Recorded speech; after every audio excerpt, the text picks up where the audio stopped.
Okay, ನಿಮ್ಮ ತುಟಿ ಬಗ್ಗೆ ಒಂದಷ್ಟು ಓಡಾಡ್ತಾ ಇತ್ತು, ಪ್ಲಾಸ್ಟಿಕ್ ಸರ್ಜರಿ ಮಾಡಿಸಿದ್ದಾರೆ ಅಂತ ಹೇಳಿ, ಹೌದಾ ಏನು ಅನ್ನುವಂಥದ್ದು? ಸಿ ಕೇಳಿ ಕೇಳಿ ಹೇಳಿ ಹೇಳಿ ನಂಗೆ ಸಾಕಾಗೋಗಿದೆ, but still it's my responsibility to answer.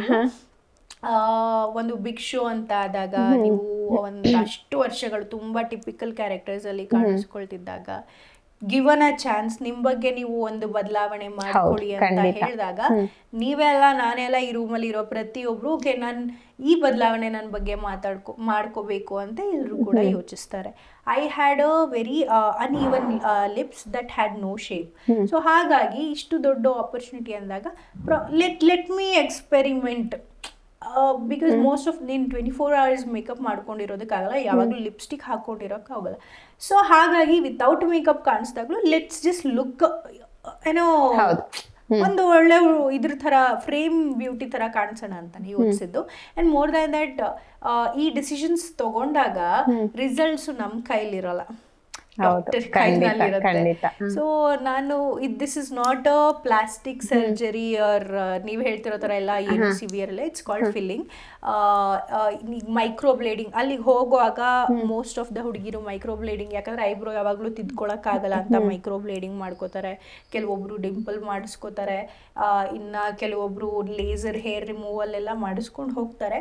Same way lip fillers is a temporary fluid through an injection. ನಿಮ್ಮ ಕೈ ಹೆಂಗೆ ಇಂಜೆಕ್ಟ್ ಮಾಡ್ತಾರೆ, ಈ ಇದು ಗ್ಲೂಟಥಯೋನ್ ಎಲ್ಲ ಹೆಂಗೆ ಹಾಕ್ಸ್ಕೋತಾರೆ, ಹಾಗೆ 1 mm ಅಷ್ಟು ಒಂದು ಫ್ಲೂಯಿಡ್ನ ಪ್ಲಂಪ್ ಮಾಡಕ್ಕೆ, ನೀವು ಹೊರಗಡೆಯಿಂದ ಲಿಪ್ ಗ್ಲಾಸ್ ಹಾಕ್ಕೊಂಡು ಹೆಂಗೆ ಪ್ಲಂಪ್ ಮಾಡ್ಕೋತಿರಲ್ಲ ಹಾಗೆ ಇಂಟರ್ನಲಿ ಮಾಡ್ತಾರೆ. ಬಟ್ ದ ಥಿಂಗ್ ಈಸ್, ಇದು ನಾನು ಎಕ್ಸ್ಪೆಕ್ಟ್ ಮಾಡಿದಂತಹ ರಿಸಲ್ಟ್ ಬರ್ತೀರ ಏನು ಆಗಬೇಕಿತ್ತು, ಅದು ಮೋರ್ ದ್ಯಾನ್ ಏನೋ 3 times ಜಾಸ್ತಿ ಪ್ಲಂಪ್ ಆಗಿದೆ. ಸೊ ಆಬ್ವಿಯಸ್ಲಿ ಅದು ತುಂಬ ವ್ಯತ್ಯಾಸನ ಕಾಣಿಸುತ್ತೆ. ಹಂಗಾದ್ಮೇಲೆ ಅದನ್ನು ಡಿಸಾಲ್ವ್ ಮಾಡ್ಬೇಕಂದ್ರೂ ಅದಕ್ಕೆ ಟೈಮ್ ಬೇಕು, ಅದರಾದಂಥ ಟೈಮ್ ಬೇಕು, ಅದು ಕೂಡ ಸ್ವೆಲ್ಲಿಂಗ್ ಆಗುತ್ತೆ. ಸೊ ಅದು ರೀಡು ಆಗಿ ಸ್ವಲ್ಪ ಹೆವಿ ಆಗೋಯ್ತು, ಆ್ಯಂಡ್ ಸ್ವೆಲ್ ಕೂಡ ಆಗಿತ್ತು ಫಸ್ಟ್ ವೀಕ್. ಅದಕ್ಕೆ ತುಂಬ ಹೆವಿನೇ ಕಾಣಿಸಿದೆ. ಅದು ನನಗಿಷ್ಟ ಆಯ್ತಾ? ನನಗೂ ಖಂಡಿತ ಇಷ್ಟ ಆಗಿಲ್ಲ. ಬಟ್ ಹಾಗಂತ ಮನೆಯಲ್ಲೇ ಕೂತ್ಕೋಬೇಕಿತ್ತ? ಇಲ್ಲ, I am so sorry, I can't lose an opportunity. ಅದು ತುಂಬ ದೊಡ್ಡ ಆಪರ್ಚುನಿಟಿ. ಸರಿ, ಮಾಡಿಸ್ಕೊಂಡಿದ್ದೀನಿ, ನನ್ನ ಡಿಸಿಷನ್. ಇಷ್ಟ ಆಗಿಲ್ಲ, ಫೈನ್. ಹಾಗಂತ ವ್ಯಕ್ತಿತ್ವದ ಆಟನೇ ಬಿಟ್ಟು ಅಳ್ತಾ ಕೂತ್ಕೊಳ್ಳೋದಕ್ಕೂ ಆಗಲ್ಲ. Should move on. That's where you stand strong ಅಲ್ವಾ? ಹೋದೆ, ಜನರ ಕಮೆಂಟ್ಸ್ ಬಂತು, ಇಷ್ಟ ಆಗಲಿಲ್ಲ, ಫೈನ್. ನನಗೂ ಇಷ್ಟ ಆಗಿಲ್ಲ, ನಾನೇ ಹೇಳ್ತಾ ಇದ್ದೆ, ಅದು ಒಂದು ಸಿಲಿ ಡಿಸಿಷನ್ ಆಗಿತ್ತು. Is it permanent? ನೋ. ಇವತ್ತು ನಾಳೆ ತನಕ ಪ್ರೆಸ್ ಮೀಟ್ ಇದೆ, ನಾವು ಹೋಗಿ ಡಿಸಾಲ್ವ್ ಮಾಡಿಸ್ಕೊಳ್ಳೋದಕ್ಕೆ ಆಗಲ್ಲ. It takes 2 days healing time. So ಹಾಗಾಗಿ ಇದನ್ನೆಲ್ಲ ಮುಗಿಸ್ಕೊಂಡು I will get it removed. It's nothing permanent. It's like ಒಂದು ನಿಮ್ಗೆ ಗ್ಲೂಕೋಸ್ ಹಾಕ್ತಾರಲ್ಲ, it's just the same procedure. So ಇದು ನಾಲೆಜ್ ಇರಲಿ ಜನಕ್ಕೆ ಅಂತ ಹೇಳಿದಂಥ ವಿಚಾರ. ಸೆಕೆಂಡ್ ಥಿಂಗ್, ಟ್ರಾಲ್ ಆಗಿದ್ದು is okay, I don't mind. And ಇಷ್ಟ ಆಗಿಲ್ಲ, ಏನಾಗಿದೆ, ಮುಂಚೆ ಹೀಗಿದ್ರು ಇವಾಗ ಹೀಗಾಗಿದೆ ಇಸ್ ಆಲ್ಸೋ ಓಕೆ. ಇಷ್ಟ ಆಗಿಲ್ಲ ಅಂತ ಕಮೆಂಟ್ ಮಾಡೋದು ಕೂಡ ಓಕೆ. ಆದರೆ ಕೆಲವೊಂದು ತುಂಬ ಅತಿರೇಕವಾಗಿ ಕಮೆಂಟ್ಸ್ ಬರುತ್ತಲ್ಲ, ಅದು ನನಗೆ ಅಲ್ಲ, ಯಾವ ಹುಡುಗಿಗೆ ಅಲ್ಲ, ಯಾವ ಹುಡುಗಂಗೂ ಮಾಡಬಾರ್ದು. ಒಬ್ಬರ ದೇಹ, ಒಬ್ಬರ ಬದಲಾವಣೆ ಅವರ ವೈಯಕ್ತಿಕ ನಿರ್ಧಾರ. ಕೆಲವೊಂದು ಸಂದರ್ಭದಲ್ಲಿ ಬಹುಶಃ ಅವರೇ ಆ ರಿಸಲ್ಟ್ಸಿಂದ, ಆ ವಿಚಾರದಿಂದ ಕೆಲವೊಂದು ಸಫರಿಂಗ್ ಮಾಡ್ತಾ ಇರ್ತಾರೆ. Probably I am okay with it.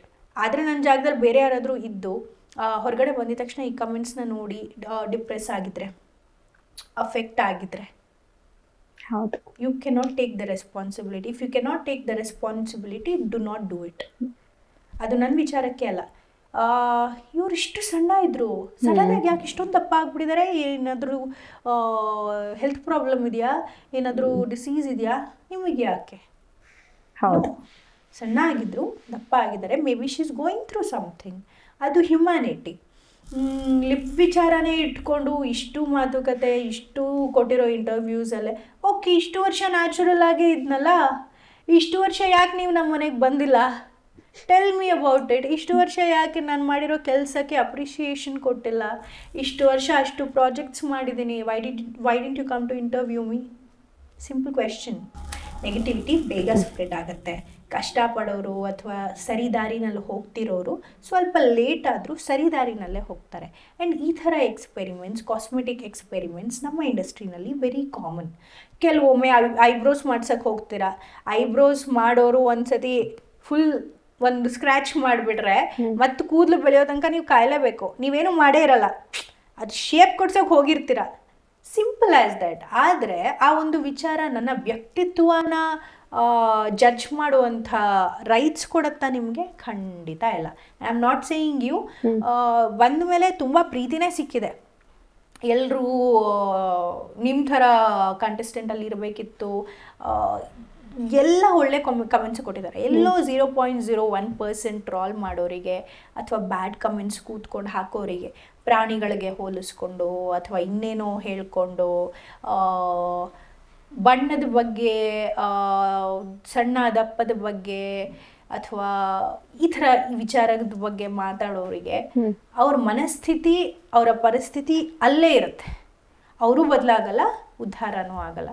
So let's troll people for entertainment, not to put somebody down.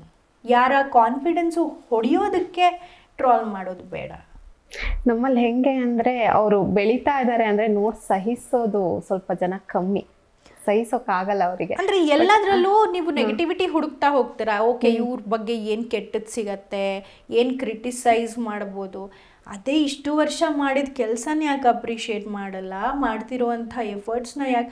ಸರಿ, ನನಗೂ ಗೊತ್ತಿದೆ ಏನೋ ಇಂಪ್ಯಾಕ್ಟ್ ಆಗಿದೆ ಅಂತ, ಯಾಕಂದರೆ ನನ್ನ ಮುಖದಲ್ಲಾಗಿರೋ ಬದಲಾವಣೆ ನಾನೇ ಮೊದಲು ಕನ್ನಡಿನಲ್ಲಿ ನೋಡೋದು. ಅದನ್ನು ಮೀರಿ ಅಲ್ಲಿ ಹೋಗಿ ಆಡಬೇಕು ಅಂತ ನಿಂತೆ. ಯಾಕೆ ನಿಂತೆ? ನಮ್ಮ ಜನ ಇಷ್ಟು ವರ್ಷ ಪ್ರೀತಿಸಿದ್ದಾರೆ, ಈಗಲೂ ಆಗಿರೋ ಸಣ್ಣ ಮಿಸ್ಟೇಕ್ನ ಕ್ಷಮಿಸ್ತಾರೆ ಅನ್ನೋ ನಂಬಿಕೆ ಮೇಲೆ ಅಲ್ವಾ? ಸೊ ಹಾಗಾಗಿ ಯಾರ್ಯಾರೋ ಬಂದು ಇಲ್ಲಿ ಏನೇನೋ ಎಕ್ಸ್ಪೆರಿಮೆಂಟ್ ಮಾಡಿಕೊಂಡು ಹೇಗೋ ಬೆಳೆಯೋವಾಗ ನಮ್ಗಳ ಕಡೆಯಿಂದ ಕೆಲವೊಂದು ಸಣ್ಣ ಪುಟ್ಟ ಮಿಸ್ಟೇಕ್ಸ್ ಆದಾಗ ಕ್ಷಮ ಗುಣ ಇಟ್ಕೊಂಡು, ಅಥವಾ ಸರಿ ಪಾಪ ಏನೋ ಮಾಡೋಕ್ಕೆ ಹೋಗಿದ್ದಾರೆ, ಏನೋ ಆಗಿದೆ, ಬಟ್ ಆಟ ಚೆನ್ನಾಗಿ ಆಡ್ತಿದ್ದಾರೆ ಗುರು ಅಂದ್ಕೊಂಡು ಬೆಳೆಸ್ಬೇಕು. S, okay. ಬಿಗ್ ಬಾಸ್ ಮನೆಯಲ್ಲಿ ಹೇಗೆ ಅಂದರೆ, ಇವೇನ ನೀವು ಒಳಗಡೆ ಇದ್ದು ಅವರೆಲ್ಲರ ಜೊತೆ ಬಾಂಧವ್ಯ ಹೊಂದಿರೋದಕ್ಕಿಂತ ಆಚೆ ಕಡೆ ನಮಗೆ ತೋರಿಸಿರೋದು ಕಮ್ಮಿನಾ ಅನ್ನುವಂಥದ್ದು? ಗೊತ್ತಿಲ್ಲ, ನನ್ನ ಎಪಿಸೋಡ್ಸು ನೋಡಿಲ್ಲ. ಆ್ಯಂಡ್ ಪ್ರತಿ ಕಂಟೆಸ್ಟೆಂಟ್ ಥರ ಇಲ್ಲ ನಾವಲ್ಲಿ ತುಂಬ ಮಾಡಿದ್ವಿ, ಇಲ್ಲೇನೂ ತೋರಿಸಿಲ್ಲ ಅಂದರೆ ಅದು ಕ್ಲೀಶೆ ಆಗಿಬಿಡುತ್ತೆ. ಅವರು ಕೂಡ ಒಂದು ಕ್ರಿಯೇಟಿವ್ ಟೀಮ್ ಆಗಿ ಯಾವ ಕಂಟೆಂಟ್ ವರ್ಕ್ ಆಗ್ತಿದೆ, ಇವಾಗ ಗಿಲ್ಲಿದು ವರ್ಕ್ ಆಗ್ತಿದೆ, ಅಶ್ವಿನಿ ಗೌಡನ ಬೈಕೊಂಡ್ರೂ ನೋಡ್ತಾರೆ ಜನ. ಸೊ ಇವರಿಬ್ರದ್ದು ಕಂಟೆಂಟ್ ವರ್ಕ್ ಆಗ್ತಾ ಇದೆ.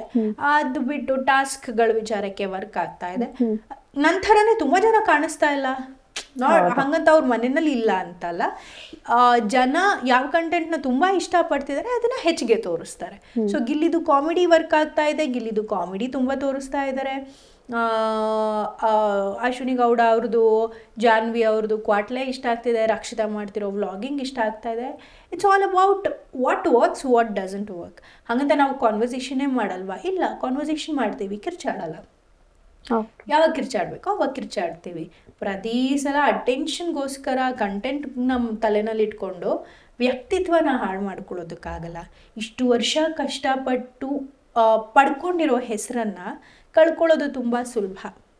ಯಾರನ್ನೋ ಹೀಯಾಳಿಸಿ, ಯಾರನ್ನೋ ಬೀಳಿಸಿ very easy. But end of the day ಅದು ಒಂದು ಶೋನ ಬಿಟ್ಟು ಒಂದು ಜೀವನ ಇದೆ.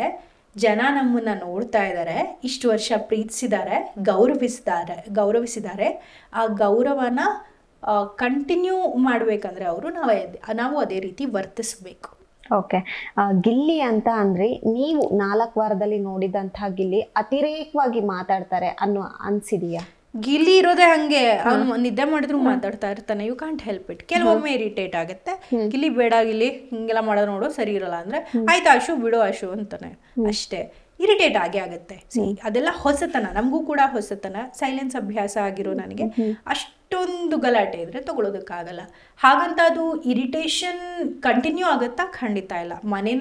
ಮನೇನ ಲವಿಕೆಯಿಂದ ಇಟ್ಟಿರೋದೇ ಗಿಲ್ಲಿನೇ ಇರಲಿಲ್ಲ ಅಂದರೆ ಖಾಲಿ ಆಗಿರೋದು ಮನೆ.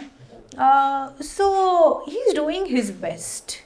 ಕಾಮಿಡಿ ವರ್ಕ್ ಆಗ್ತಾ ಇದೆ ಅನ್ನೋದಕ್ಕೆ ಜನ ಇಷ್ಟಪಡ್ತಾ ಇರೋದು, ಜನ ಪ್ರೀತಿಸ್ತಾ ಇರೋದು. ಅವನು ಜಗಳ ಮಾಡಿದ್ರು ಒಂದು ಹ್ಯೂಮರಸ್ ವೇನಲ್ಲಿ ಮಾಡ್ತಾನೆ. ಅಶ್ವಿನಿ ಗೌಡ ಅವ್ರ ಜೊತೆ ಟಕ್ಕರ್ ತಗೊಂಡ್ರು ಹ್ಯೂಮರಸ್ ವೇನಲ್ಲಿ ಟಕ್ಕರ್ ತಗೋತಾನೆ. ಅದು he's gifted with it. Okay, Bigg Boss opportunity ಹೇಗ್ ಬಂತು? ಆಮೇಲೆ ಬಂದಿದ ತಕ್ಷಣ ನಿಮ್ಮ ತಲೆಯಲ್ಲಿ ಒಂದು ಓಡಿದ್ದು ಏನು, ಹೋಗ್ಬೇಕು ಅನ್ನಿಸ್ತಾ ಅಥವಾ ಬೇಡ ಒಂದ್ ಸ್ವಲ್ಪ ವೇಟ್ ಮಾಡೋಣ ಅಂತ ಅನ್ನಿಸ್ತಾ? ಸೆಕೆಂಡ್ ಇಯರ್ ಇದು ಆಪರ್ಚುನಿಟಿ ಬಂದಿದ್ದು. ಲಾಸ್ಟ್ ಇಯರ್ ಮಾತುಕತೆ ಆಗಿತ್ತು ಅಷ್ಟೇ. ಈ ವರ್ಷ ಬಂದಾಗ ನಾನು ಕ್ಲಿಯರ್ಲಿ ಹೇಳಿದ್ದು ವರ್ಕ್ ಆಗುತ್ತೆ ಅಂದ್ರೆ ಮುಂದೆ ಹೋಗೋಣ, ಇಲ್ಲಾಂದ್ರೆ ಬೇಡ ಅಂತ. ಬಿಕಾಸ್ ನಾನು ಒಂದು ಪ್ರಾಜೆಕ್ಟ್ನ ಬಿಟ್ಟು ಬರಬೇಕಾಗಿತ್ತು. ಹಾಗಾಗಿ ಇಲ್ಲ, we want a strong contender like you ಅಂತೆಲ್ಲ ಮಾತುಕತೆ ಆದ್ಮೇಲೆ ಓಕೆ, ಒಂದು ಬಿಗ್ ಆಪರ್ಚುನಿಟಿ.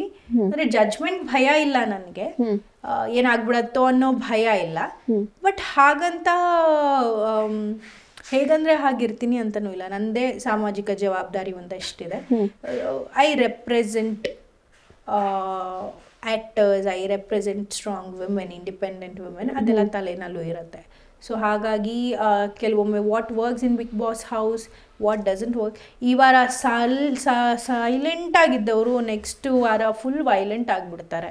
ಈ ವಾರ ಫುಲ್ ನಾನು ಹೋರಾಟ ಮಾಡ್ತೀನಿ ಅಂತಿದ್ದವ್ರು ನೆಕ್ಸ್ಟ್ ವಾರ ಹಾರಾಟ ಮಾಡ್ತಾರೆ.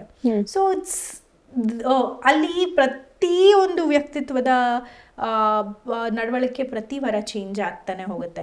ಇವ್ರು ಹಿಂಗೆ, ಇವ್ರು ಇಷ್ಟೇ ಅಂತ ಹೇಳೋದಕ್ಕೆ ಆಗಲ್ಲ. ಓಕೆ, ಬಿಗ್ ಬಾಸ್ನ ಹೊರತುಪಡಿಸಿ ನಾವು ಅಶ್ವಿನಿ ಅವ್ರನ್ನ ಕಂಡಂಥದ್ದು, ಮುದುಲಕ್ಷ್ಮಿ ಆದ್ಮೇಲೆ ಎಲ್ಲೋ ಕಳ್ದು ಹೋಗ್ಬಿಟ್ರ ಅಶ್ವಿನಿ ಅವ್ರು? ಕೆಲಸ ಮಾಡ್ತಾನೆ ಇದ್ದೀನಿ, ನೀವು ನೋಡಿಲ್ಲ ಅಷ್ಟೇ. ಮುದ್ದುಲಕ್ಷ್ಮಿ ಒಂದು 4-5 ವರ್ಷ ಓಡ್ತು, 4.5 ವರ್ಷ ಓಡ್ತು. ಅದಾದ್ಮೇಲೆ ತೆಲುಗು ಪ್ರಾಜೆಕ್ಟ್ ಮಾಡಿದೆ. ತೆಲುಗು ಪ್ರಾಜೆಕ್ಟ್ ಮುಗಿಸ್ಕೊಂಡು ಬಂದ್ಮೇಲೆ ಒಂದು 6 ವರ್ಷ ಒಂದು ಬ್ರೇಕ್ ಆಯ್ತು. ಅದಾದ್ಮೇಲೆ ಸೂರ್ಯವಂಶ 2 ವರ್ಷದಿಂದ ಮಾಡ್ತಾ ಇದ್ದೀನಿ. ಬಿಗ್ ಬಾಸ್ಗೋಸ್ಕರನೇ ಆ ಪ್ರಾಜೆಕ್ಟ್ನ ಬಿಟ್ಟು ಹೋಗಿದ್ದು. ಕೆಲವೊಂದು ಚಾನೆಲ್ ರೀಚ್ ಜಾಸ್ತಿ ಇರುತ್ತೆ, ನಾವು ಮಾಡೋ ಕೆಲಸ ವಿಸಿಬಲ್ ಆಗಿರುತ್ತೆ. ಕೆಲವೊಮ್ಮೆ ನಾವು ಕೆಲಸ ಮಾಡ್ತಾನೆ ಇರ್ತೀವಿ, ಅದು ವಿಸಿಬಲ್ ಆಗಿರಲ್ಲ ಅಷ್ಟೇ. ಓಕೆ, ಒಂದಷ್ಟು ಜನ ಹೇಳ್ತಾರೆ ಕನ್ನಡ ಇಂಡಸ್ಟ್ರಿಯಲ್ಲಿ ಅವಕಾಶಗಳ ಕೊರತೆ ಇದೆ ಅನ್ನುವಂಥದ್ದು. ಸೊ ನಿಮಗೆ ಯಾವ ರೀತಿ ಇತ್ತು ಅವಕಾಶಗಳು ಅನ್ನುವಂಥದ್ದು? ಅದು ಐ ಥಿಂಕ್ ನಾವು ಮ್ಯಾನಿಫೆಸ್ಟ್ ಮಾಡಿಕೊಂಡು ನಮ್ಮನ್ನು ನಾವು ಪ್ರತಿ ಸತಿ ಪ್ರೂವ್ ಮಾಡ್ಕೊಂಡು ಹೋಗ್ಬೇಕಾಗುತ್ತೆ. ಅವಕಾಶಗಳ ಕೊರತೆ ಬಗ್ಗೆ ನಂಗೆ ಗೊತ್ತಿಲ್ಲ, ಆದರೆ ಕಾಂಪಿಟೇಷನ್ ತುಂಬ ಇದೆ. ಹೊಸಬ್ರು ಬರ್ತಾನೆ ಇರ್ತಾರೆ. ನಮ್ಮದೇ ಆದಂಥ ಒಂದಷ್ಟು ಚಾಲೆಂಜಸ್ ಇರುತ್ತೆ. ಒಂದ್ಸತಿ ಹೀರೋಯಿನ್ ಆದವರು, ತುಂಬ ಲಾಂಗ್ ರನ್ ಪ್ರಾಜೆಕ್ಟ್ ಒಂದು ಮೆಗಾ ಸೀರಿಯಲ್ ಮಾಡಿದವರು ಈಗ ಮತ್ತೆ ಅದೇ ಫೇಸಾ ಅಂತಾರೆ, ಅಥವಾ ಇಲ್ಲ ನಮಗೆ ಫ್ರೆಶ್ ಫೇಸ್ ಬೇಕಂತಾರೆ. ಫ್ರೆಶ್ ಫೇಸ್ ಆಗಿದ್ರೆ ಇಲ್ಲ ನಮಗೆ ಎಕ್ಸ್ಪೀರಿಯನ್ಸ್ಡ್ ಆರ್ಟಿಸ್ಟ್ ಬೇಕು ಅಂತ ಹೇಳ್ತಾರೆ. All of this happens. But ನಮಗೆ ಏನಂದರೆ ಇಲ್ಲಿ ಆ್ಯಕ್ಟರ್ಸ್ ಆಗಿ ಬರೋರಿಗೆ ಅದ್ಯಾವುದರ ಪ್ರಿಪ್ರೇಷನ್ ಇರಲ್ಲ, ಎಲ್ಲ ಶಾಕ್ ಆಗುತ್ತೆ. ಅಳ್ತೀವಿ, ಏನಾಗ್ತಿದೆ, ರೈಟ್ ಚಾಯ್ಸಾ ಅಂತೆಲ್ಲ ಅನಿಸುತ್ತೆ. ಅದನ್ನೆಲ್ಲ ಮೀರಿ ಇಲ್ಲೇ ನಾನು ಇರ್ತೀನಿ ಅಂತ ಹಠ ಮಾಡಿದವರು ಅಷ್ಟೇ ಇಲ್ಲಿ ಸ್ಟಿಕ್ ಆಗೋಕ್ಕೆ ಸಾಧ್ಯ. ಸೊ ಆ್ಯಕ್ಟರ್ಸ್ ಆಗಿ ಬರೋರಿಗೆಲ್ಲ if I have to advise, it's not gonna be a easy journey. Okay, ನಾನು ಫುಲ್ ಗ್ಲಾಮರ್ ವರ್ಡಿಗೆ ಹೋಗ್ತಾ ಇದ್ದೀನಿ, ಫುಲ್ಲೆಲ್ಲ ಟ್ರೀಟ್ಮೆಂಟ್ ಸಿಗುತ್ತೆ, ಹೇರ್ ಸ್ಟೈಲ್ಗೊಬ್ಬರು ಸಿಗ್ತಾರೆ, ಮೇಕಪ್ಗೊಬ್ಬರು ಸಿಗ್ತಾರೆ,